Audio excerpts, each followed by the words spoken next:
For the latest in strategic affairs, subscribe to our YouTube channel. Click the bell icon for updates. The value of those assets will be eroded, hugely eroded. So we have a 26% stake in an oil field.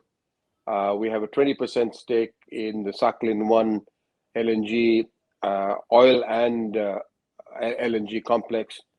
And I understand that we have a few other smaller or lesser value assets. Now, let's take Sakhalin. Exxon is the other private sector partner in that complex, and Exxon has walked away from that asset.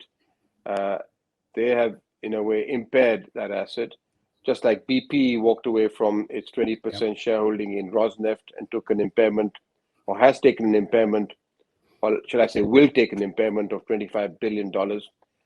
Now, those assets or those shareholdings are up for sale.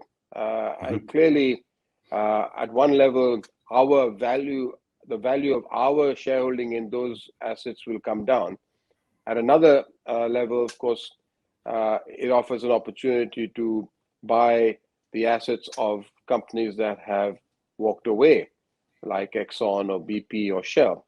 Now, with regard to that, I think we face a moral dilemma.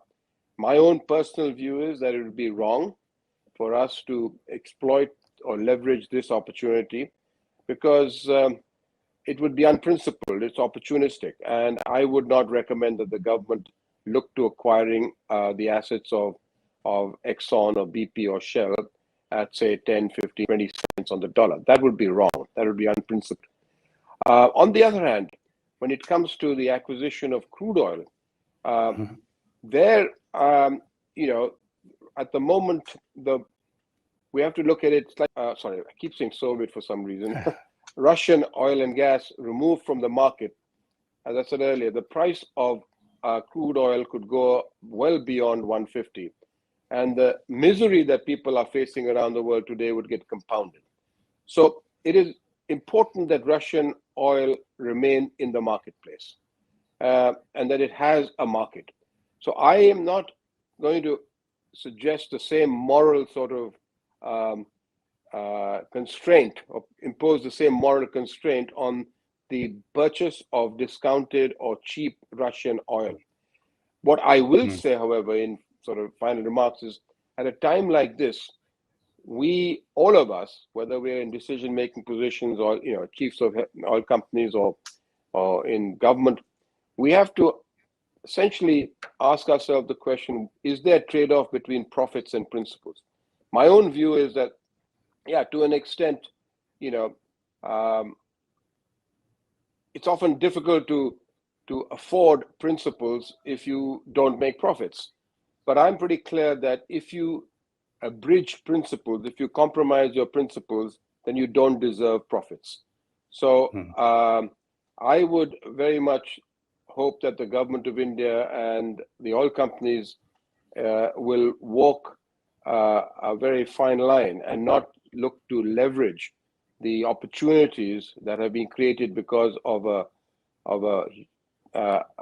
geopolitical crisis and look to make short-term profits on that account. I think there's going to be a lot of press commentary. There's going to be editorials against India. We have, I think, a logic for buying Russian crude. We will have difficulty explaining to the world why we bought Russian assets. All right.